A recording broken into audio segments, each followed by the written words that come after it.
On today's show, Elon Musk gets a new compensation package that will send Tesla stock soaring. It's official. FCA bribed the UAW to get better union contracts, and Honda should be proud of and worried about sales of the Ridgeline pickup. All that and more coming right up on Autoline Daily.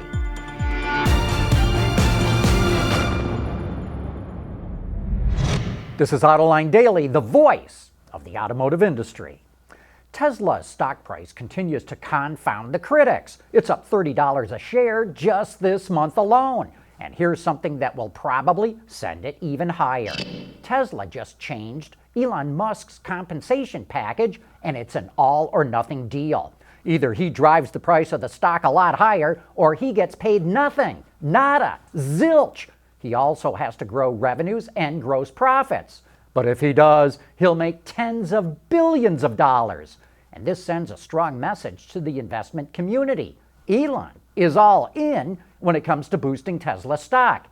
Mr. Musk says he's not really driven by money. The New York Times quotes him as saying, "I want to contribute as much as possible to humanity becoming a multi-planet species." That obviously requires a certain amount of capital. Speaking of money, Fiat Chrysler's top labor officials paid UAW officers more than $1.5 million to get better union contracts. Some of the bribes included airfare, jewelry, and $50,000 cash payments. This is part of a larger $4.5 million scandal in which General Motors and Ford are also being investigated, and we're waiting for the FBI to say who else may be involved. Say, which car company has the most loyal customers in the marketplace? The results may surprise you, and that's coming up after this. Autoline Daily is brought to you by Bridgestone Tires, your journey, our passion. Dow Automotive Systems, advanced materials that deliver better results. And by Lear, a global leader in automotive seating and electrical systems. As we move into a world of mobility services, here's a company that caught our eye at the Automobility Conference that was held in conjunction with the Detroit Auto Show. It's a Velomobile, or pedal car, made by a company called Veemo, which is based in Vancouver. It's a ride-sharing vehicle for one person, but with room for luggage and groceries.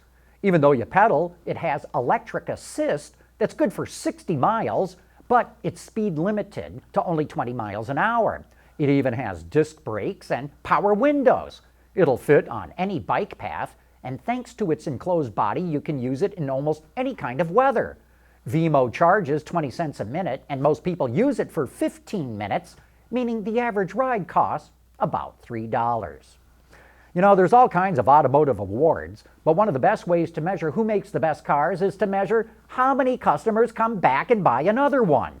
IHS Markit does a survey on this in the U.S. market, and last year, General Motors was the manufacturer with the highest loyalty, while Ford buyers were the most loyal to the brand. Jeep is conquesting more buyers than anyone else, while Toyota does the best with African American, Asian, and Hispanic buyers. Lincoln owners go back to the same dealer more than anyone else, while Buick and Jaguar were the most improved. Owner loyalty is an important measure because the better you are at keeping your customers, the more money they spend on you. Hey, be sure to join us for Autoline After Hours this Thursday, where one of the top topics will be, is CES killing the Detroit Auto Show? We'll give you the pros and cons of what people are saying.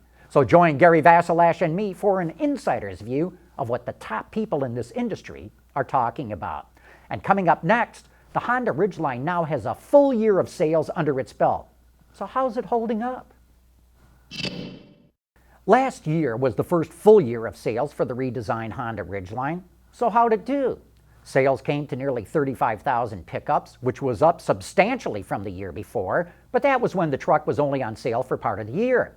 What should worry Honda is that in the last 3 months, sales of the Ridgeline fell 25%, while the other small pickups in the segment increased sales, except for the GMC Canyon, which also saw a decline. But the Canyon didn't fall off nearly as much as the Ridgeline did. And that's a fairly significant drop for a fairly new truck. And so we'll have to keep an eye on this to see if Honda starts boosting incentives to sell more Ridgelines. Automatic emergency braking is making major inroads in the American market. Ward's Auto reports that 27% of passenger vehicles were equipped with the technology last year, up from only 6% 2 years ago. But Mercedes-Benz and Toyota get almost all of the credit. They're the only ones that made this feature standard equipment almost across the entire line. Automatic emergency braking, or AEB, to use the industry acronym, will automatically slam on the brakes if it determines your car is about to crash into something or someone. Ward says AEB installation rates will skyrocket over the next few years because it will be mandated on all passenger vehicles by 2022. And we should see a statistically significant drop in accidents and fatalities as this technology rolls out. And with that, we come to the end of today's report. Thanks for watching, and we invite you to join us again here tomorrow.